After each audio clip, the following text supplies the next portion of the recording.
Mga idol, mao na ning kuan mga idol kani ginatawag og air dryer booster. Ang function ani mga idol, siya ang nagasala sa hangin gikan sa air compressor.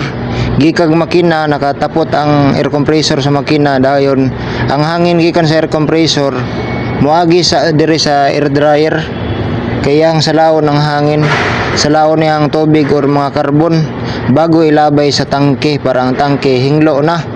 Inyang kanang tangke pod dapat hinglo ang hangin diha, walay halo asiti or tubig para pinaglabay sa clutch booster assembly o dito sa pot valve assembly limpyo siya, dili siya magmolds, wala siya tubig, dili siya magmolds ug di day madaot ang atong repair kit sa kuan mga o-ring niya, mga rubber cap, pati ang clutch booster assembly di man dayon magmolds, di man daot ang iyang rubber cap og mga o-ring.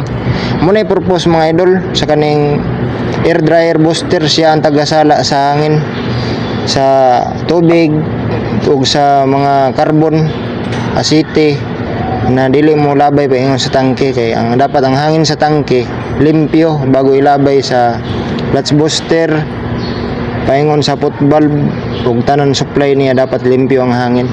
Ug mo lang na mga idol, mo ning kuno air dryer booster. Yang kuan ni nganong baklas siya kani nagleaking ang breather tungod kay hugaw na siya.